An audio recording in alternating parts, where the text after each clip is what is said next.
Hello everyone. मेरा नाम सतीश कुमार है। 11वीं कक्षा भूगोल विषय में आपका स्वागत है।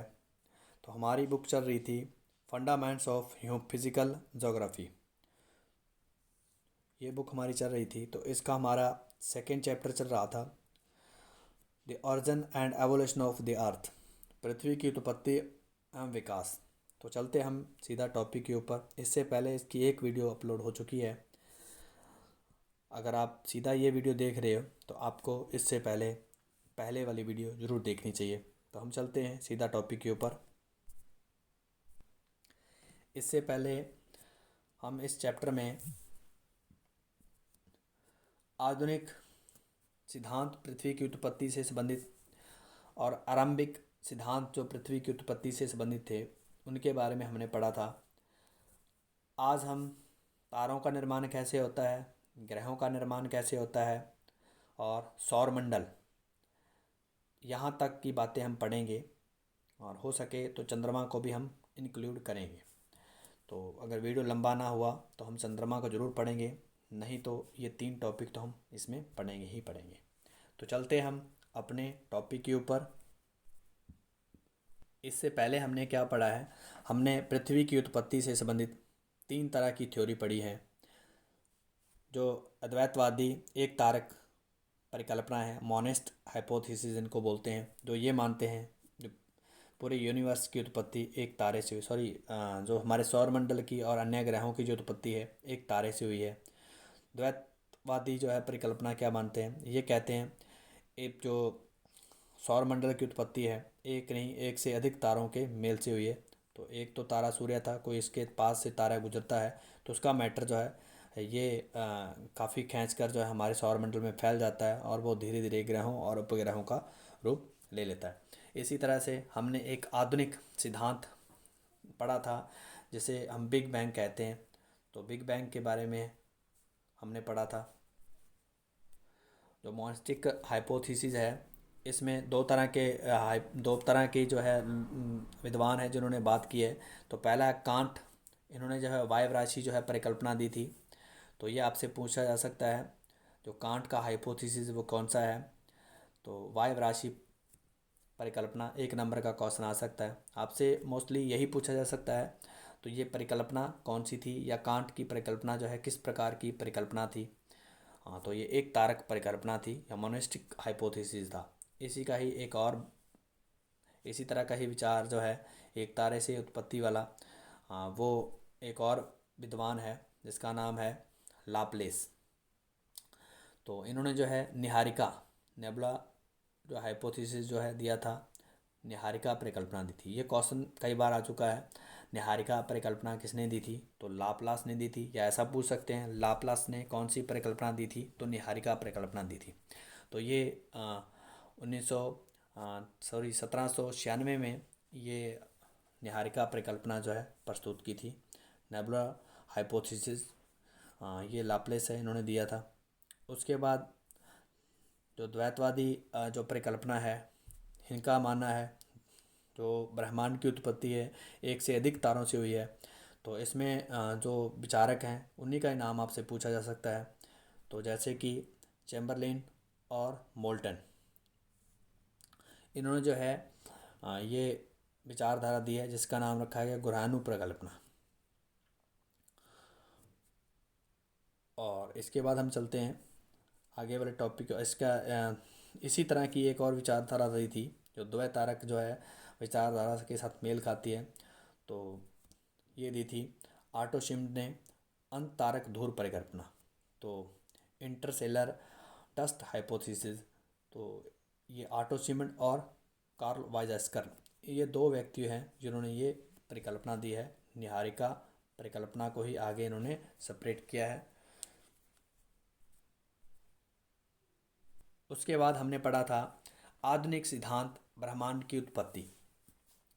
तो किस तरह से अ, आस जो है यूनिवर्स में बादल धूल के और हाइड्रोजन के जो है कुछ बादल थे, वो किसी कारणवश किसी शक्ति से एक जगह पर एक पॉइंट पर इकट्ठे होकर एक मटर के दाने जितना रूप ले लेते हैं। और उसके सेंटर के भीतर जो है ऊष्मा पैदा होती है और जिससे जो है विस्फोट हो जाता है, और ये विस्फोट जो है आ, को नाम दिया गया बिग बैंग। और बिग बैंग और ये 13.7 अरब वर्ष पहले घटना घटित होती है, और इसी विस्फोट को बिग बैंग नाम दिया गया। और ये मैटर आज भी चारों तरफ फैल रहा है। तो इसी के फैले हुए मैटर से ही भिन्न प्रकार के ग्रह और उपग्रह बनते हैं। इसके अलावा यूनिवर्स, आकाश गंगाएं सब इन्हीं के माध्यम से ही बनती हैं। तो आगे हम आज का जो हमारा टॉपिक है, जो नया टॉपिक है, तारों का निर्माण, स्टार फॉर्मेशन। तो इनको पढ़ने से पहले हम पहले कुछ बेसिक बातें सीख लेते हैं। तो सबसे पहले हम बात करते हैं प्रकाश वर्ष, लाइट ईयर। तो एक वर्ष में जो प्रकाश की द्वारा तय की गई दूरी, जिसे हम कहते हैं प्रकाश वर्ष, और ये प्रकाश वर्ष की जो गति है वो 3 लाख किलोमीटर प्रति सेकंड के दर से है। और एक साल में जितनी दूरी प्रकाश के द्वारा तय की जाती है, जिसे हम प्रकाश वर्ष कहते हैं। तो ये प्रकाश वर्ष, लाइट ईयर जो है, क्योंकि ब्रह्मांड में इतनी ज़्यादा दूरी है, उसको मापने के लिए हमारे पास कोई यूनिट होना चाहिए, तो हम लाइट को ही यूनिट मान लेते हैं। लाइट जो है ट्रैवलिंग के दौरान एक वर्ष में जो ट्रैवलिंग करती है, तो उसी के माध्यम से ही हम माप लेते हैं, और जिसे कहा जाता है प्रकाश वर्ष। अब प्रकाश वर्ष जो है वो, उसकी जो है एक प्रकाश वर्ष कितना है, तो ये है 9.46, 9.4 से हैं। इसको मल्टीप्लाई 10 से करेंगे, 10 की पावर 2, तो जो भी आएगा तो वो प्रकाश वर्ष की दूरी है। एक प्रकाश वर्ष में हम सूर्य जो लाइट है इतनी दूरी तय कर लेती है। और सूर्य और पृथ्वी की जो दूरी है वो 14 करोड़ 95 लाख 98 हज़ार किलोमीटर है। और सूर्य से जब प्रकाश जो है पृथ्वी तक आता है, उसको इस प्रकाश वर्ष का 8.311, मतलब यानी कि 8 मिनट और 311वां भाग जो है वो लगता है। तो लगभग 8 मिनट में सूर्य की से जो है प्रकाश पृथ्वी तक पहुंच जाता है। तो ये कुछ बातें थी जो आपको जाननी ज़रूरी थी। अब हम चलते हैं सीधा टॉपिक के ऊपर।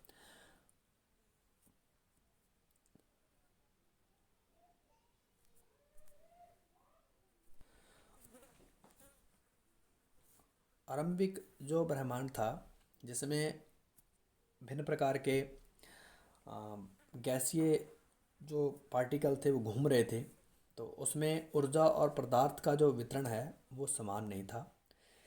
अब ये वितरण समान नहीं था, तो जिसकी वजह से उनके घनत्व में भी काफ़ी भिन्नता मिलेगी। अब घनत्व में भिन्नता मिलेगी तो गुरुत्वाकर्षण में भिन्नता आएगी। तो इन्हीं वजह से जो है एक जहाँ पर मैटर ज़्यादा था वहाँ पर जो पदार्थ है वो इकट्ठा होने लगा, और यही एकत्रण जो है आकाशगंगा का विकास का आधार बन जाता है। आकाशगंगा, इसमें जो है असंख्य तारों का समूह है, और आकाश गंगा के विस्तार जो है इतना अधिक होता है कि इसकी दूरी को हज़ारों वर्षों में मापा जा सकता है, हज़ारों प्रकाश वर्षों में मापा जा सकता है।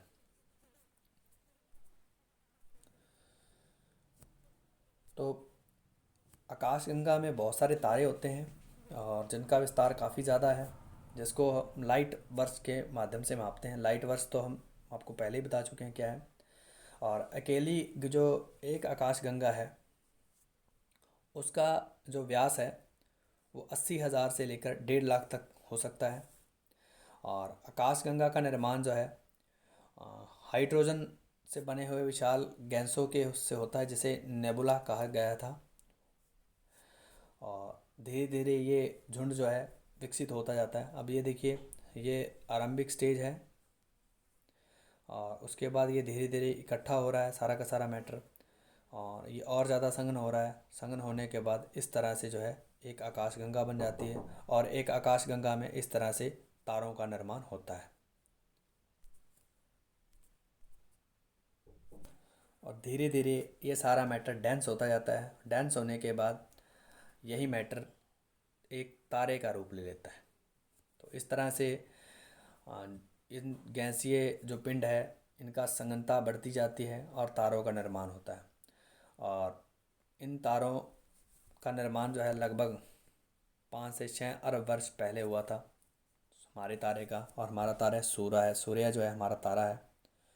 तो आगे चलते हैं हम नेक्स्ट टॉपिक के ऊपर। यहाँ कुछ नहीं है, जो तारा बन गया, तारा बनने के बाद आगे की अवस्था को ये दिखाया गया है जिसमें ग्रह बनते हैं। तो ये सबसे पहले वो अवस्था है जहाँ गैस के बादल होते हैं, जिसे आ, निहारिका कहा गया है। और ये धीरे धीरे डेंस होते जाते हैं। डेंस होने के बाद ये आकाशगंगा और उसके बाद ये एक तारा बनता है। अब ये तारे का ही मैटर जो है इसके चारों ओर फैल जाता है, तो जिससे जो है भिन्न प्रकार के ग्रहों का निर्माण होता है। तो ये आप यहाँ इस चित्र के माध्यम से समझ गए होंगे। तो इसमें ये 3 अवस्थाएं बता रखी हैं। पहली अवस्था में निहारिका जो है वो एक सघन झुंड में बदल जाती है और गुरुत्वाकर्षण के प्रभाव की वजह से सारा मैटर जो है उसके केंद्र की तरफ जो है वो अट्रैक्ट होता है और एक तस्त्री नुमा जो है रूप विकसित हो जाता है, जैसे कि ये दिखा रखा है। इस रूप को तस्त्री नुमा रूप कहा गया है। द्वितीय स्टेज में ये गैस के जो बादल हैं ये इनमें जो है संघनन आरंभ हो जाता है और इसका एक सेंटर बन जाता है, जैसे कि ये सेंटर बन रहा है। तो और धीरे धीरे एक गोले का रूप ले लेते हैं, जैसे ये आगे वाली स्टेज में दिखा रखा है। और ये गोले जो है आपसी आकर्षण के कारण भिन्न प्रकार के ग्रहाणु विकसित करता है जो इसके चारों ओर फैल जाते हैं। और संघनन की प्रक्रिया जो है ये लगातार चलती रहती है और गुरुत्वाकर्षण का प्रभाव भी लगातार रहता है, जिसकी वजह से जो है भिन्न प्रकार के इस तारे के चारों ओर ग्रहाणु जो है घूमने लगते हैं। और ये ग्रहाणु जो है धीरे धीरे इनका आकार बढ़ने लगता है, आसपास का जो डस्ट है मैटर है वो ये गेन करने लगते हैं। तो उसके बाद जब ये काफ़ी बड़े हो जाते हैं तो इनको ग्रह कहा जाता है। तो इस तरीके से ग्रहों का निर्माण होता है। तो इस तरीके से फॉर्मेशन ऑफ प्लानट होती है। तो सूर्य के चारों ओर इस तरीके से ग्रह बनते हैं। तो नेक्स्ट हमारा टॉपिक है वो है सौर मंडल, आवर सोलर सिस्टम। तो निहारिका का जो जन्म है, सॉरी, सौरमंडल का जन्म जो है निहारिका से माना जाता है। तो जैसा कि हम पहले देख चुके हैं, तो ये सूर्य है और ये सारे इनके ग्रह हैं। सबसे पहले जो नज़दीक है मरकरी, उसके बाद वेनस, तीसरे नंबर पे हमारे अर्थ, चौथे पे मार्स और पांचवें पे जुपिटर। मार्स और जुपिटर के बीच में ये एक सर्कुलर, एक पत्थरनुमा जो है बेल्ट है। हम बात कर रहे थे, ये मंगल ग्रह है और ये जुपिटर है, बृहस्पति ग्रह है। इन दोनों के बीच में एस्टेरॉयड एक बेल्ट है जिसे शूद्र ग्रह कहते हैं। तो ये एक पत्थरनुमा जो है ये बेल्ट है। उसके बाद है जुपिटर, जुपिटर के बाद सैटर्न, यूरेनस और नेपच्यून। तो ये सीक्वेंस है, जिस सीक्वेंस में भिन्न प्रकार के जो ग्रह हैं वो सूर्य से दूरी के अनुसार हैं।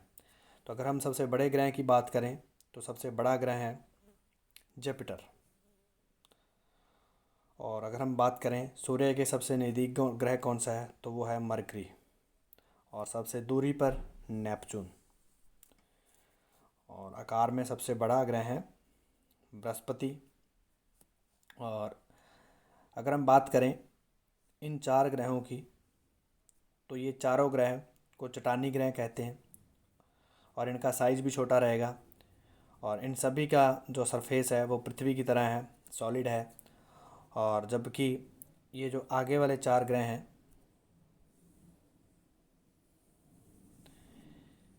ये बाहरी ग्रह हैं और इनका जो ये गैस से बने हुए हैं। आगे हम पढ़ेंगे इनके बारे में। और इसके बीच में धूमकेतु घूम रहे हैं। तो इस तरह का तारा है, पुच्छल तारा इसको बोल देते हैं। तो आगे हम चलते हैं हमारी नेक्स्ट स्लाइड में। तो निहारिका जो है वो सौरमंडल को जन्म देने वाली जननी कहा जाता है। तो निहारिका को सौरमंडल का जनक कहा जाता है। तो सौरमंडल का जो क्रोड है, जो बेस है, वो बनने में लगभग 5 से 5.5 अरब वर्ष पहले की ये घटना है। और जो ग्रह बनने की घटना है ये 4.6 से लेकर 4.56 अरब वर्ष पहले की है। तो इसके ऊपर थोड़ा ध्यान जरूर दीजिए। कई बार ये पूछ लेते हैं ग्रह जो है कितने वर्ष पहले, और जो सूर्य है वो कितने वर्ष पहले बना था। तो इसके ऊपर थोड़ा ध्यान जरूर दे लीजिएगा। नेक्स्ट जो है, हमारे सौरमंडल में एक सूर्य है, सूर्य एक तारा है और ग्रह हैं। अब ग्रह और सूर्य में क्या अंतर है? ग्रह जो है या सूर्य है, सूर्य जो है ये एक तारा है, और तारा जो है अपने चारों ओर लाइट को बिखेरता है। और जबकि ग्रह का अपना कोई प्रकाश नहीं होता, ये तारे से अपना प्रकाश लेता है। और सूर्य के चारों ओर ग्रह घूमते हैं और ग्रहों के चारों ओर उपग्रह घूमते हैं।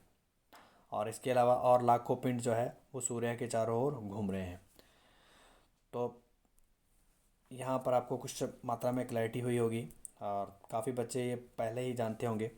और हमारे सौरमंडल में सौर परिवार जो है, इसमें एक तारा है, 8 ग्रह हैं और 63 उपग्रह हैं। और इसके अलावा लाखों जो है क्षुद्र ग्रह हैं, जो चट्टानी टुकड़े थे, मंगल और बृहस्पति के बीच में हमने देखे थे। और इसी तरह से धूमकेतु, कमेट, ये सब जो है घूम रहे हैं। और इसके अलावा बहुत ज़्यादा मात्रा में धूलकण और गैस जो है वो इस सौरमंडल में घूम रही है। आगे हम बात करते हैं सूर्य की। तो सूर्य एक तारा है जहाँ पर हाइड्रोजन परमाणु जो है वो आपस में मिलते हैं और नाभिकीय संलयन प्रक्रिया के माध्यम से हीलियम में कन्वर्ट हो जाते हैं। तो जब ये हाइड्रोजन की फॉर्म चेंज होती है तो उसमें बहुत सारी ऊर्जा जो है वो निकलती है, और उसी ऊर्जा की वजह से सूर्य चमकता है और अन्य ग्रहों को एक प्रकाश उपलब्ध करवाता है। तो सूर्य के ऊपर किस प्रकार की प्रक्रिया हो रही है? नाभिकीय संलयन की प्रक्रिया हो रही है, जिसमें दो एलिमेंट हाइड्रोजन के कण मिलते हैं और तीसरा बन जाता है नया प्रकार का, जिसे हम हीलियम कहते हैं। तो इस प्रोसेस के माध्यम से सूर्य जो है ऊर्जा वहाँ से काफ़ी ज़्यादा मात्रा में निकलती है। नेक्स्ट जो है ग्रह। सूर्य के चारों ओर चक्कर लगाने वाला पिंड ग्रह कहलाता है, और ग्रह के चारों ओर चक्कर लगाने वाला पिंड उपग्रह कहलाता है। और चंद्रमा जो है पृथ्वी का इकलौता एक उपग्रह है जो प्राकृतिक उपग्रह है। इसके अलावा धूमकेतु सूर्य के चारों ओर वृत्ताकार पथ में घूमने वाला जो आकाशीय पिंड है, जिसे हम धूमकेतु बोल देते हैं। और ये एक तरह से आग का गोला दिखता है और इसकी एक पूंछ होती है। तो इस तरह का आपको दिखाता हूँ मैं। पीछे वाली स्लाइड पे ये था, दिखाया भी था आपको। तो ये कॉमेट है, धूमकेतु है। नेक्स्ट कुछ और पॉइंट है जो हमारे सौरमंडल से संबंध रखते हैं। सबसे जैसे पहले बात करते हैं उल्कापिंड की, मीटियोर्स। ये अंतरिक्ष में कुछ धूल और गैस और चट्टानी टुकड़े हैं जो पृथ्वी के गुरुत्वाकर्षण के प्रभाव में आने के बाद वायुमंडल को क्रॉस करते हुए धरातल की तरफ आते हैं, और रास्ते में वायुमंडल उनको जला देता है। तो आपने टूटता हुआ तारा देखा होगा, उसी टूटते हुए तारे को उल्कापिंड कहा जाता है। और ये बहुत ही कम मात्रा में रेयर चांस है जब ये हमारे धरातल पर आकर गिरते हों। नहीं तो हमारा वायुमंडल, ये हमारा सरफेस है और ये हमारा वायुमंडल है। तो इसको क्रॉस करते करते ये सारे उल्कापिंड जो है मिट्टी बन जाते हैं और डस्ट पार्टिकल बन जाते हैं जो हमारे वायुमंडल में फैल जाते हैं। तो इस तरीके से वायुमंडल हमारी बाहर से आने वाले किसी भी प्रकार के मैटर से हमें रक्षा करता है। उसके बाद है क्षुद्र ग्रह। तो इसके बारे में हम पढ़ चुके हैं। एक मंगल और बृहस्पति के बीच में एक कक्षा है जिसमें जो है पत्थर जो है घूम रहे हैं। तो उसी पत्थरों की कक्षा को क्षुद्र ग्रह कहा गया है। सभी ग्रहों का निर्माण लगभग 4.6 अरब वर्ष पहले हुआ था। तो ये क्वेश्चन आ सकता है। आगे हम ग्रहों के प्रकार की बात करें तो ग्रहों को दो भागों में बांटा गया है। तो पहले वो ग्रह जिनको पार्थिव ग्रह कहते हैं, पार्थिव ग्रह, और दूसरे है ज्वेलिन ग्रह। ज्वेलिन ग्रह ये वो ग्रह हैं जो ये लास्ट चार ग्रह हैं, बृहस्पति, शनि, यूरेनस, नेपच्यून। इनको आउटर प्लैनेट भी कहा जाता है और ये गैस से बने हैं, जिसकी वजह से बृहस्पति की तरह गैस से बने हैं, जिसकी वजह से इसको ज्वेलिन ग्रह कहा जाता है, जोवियन ग्रह कहा जाता है। और जोवियन जो है का अर्थ है बृहस्पति की तरह। तो और इन ग्रहों पर अधिकतर ये साइज़ में पार्थिव ग्रहों से ज़्यादा बड़े हैं। पार्थिव ग्रह इनसे साइज़ में छोटे हैं, जैसा कि आपने ऊपर वाली स्लाइड में देखा था। हाइड्रोजन और हीलियम ये इनके वायुमंडल को काफ़ी संघन बना देती है। तो इन दो गैसों की जो है इनमें अधिकता देखने को मिलती है। जो ज्वेलिन ग्रह हैं ये अधिक दूरी होने की वजह से गैसें यहाँ पर संघनित होगी, तो जिसकी वजह से इन ग्रहों के ऊपर ज़्यादा गैसें देखने को मिलती हैं। यहाँ पर सौर पवन ज़्यादा शक्तिशाली नहीं है और गुरुत्वाकर्षण के प्रभाव की वजह से यहाँ से गैसें नहीं हट पाई, तो जिसकी वजह से इन ग्रहों को जोवियन ग्रह जो है बोला जाता है। आगे है एक प्लूटो नाम का और ग्रह था। पहले ये 9 थे, अब रह गए 8। तो जिसको जो है अंतर्राष्ट्रीय खगोलकीय संगठन जो है इनको 2006 में ग्रहों की लिस्ट से बाहर निकाल दिया था। तो प्लूटो को बौना ग्रह कहा जाता है। तो आपसे ये क्वेश्चन आ सकता है बौना ग्रह क्या है, क्योंकि इनकी कक्षा जो है सूर्य की कक्षा के साथ मैच नहीं कर रही, तो जिसकी वजह से प्लूटो को ग्रहों की सूची से बाहर कर दिया। एक बार फिर से देख लेते हैं कौन से आंतरिक ग्रह हैं। ये चारों आंतरिक ग्रह हैं, मार्स, अर्थ, वेनस और मरकरी। इसके अलावा ये 4 ग्रह जो है ये बाहरी ग्रह हैं, बृहस्पति, जुपिटर, सैटर्न, शनि ग्रह, यूरेनस और नेपच्यून।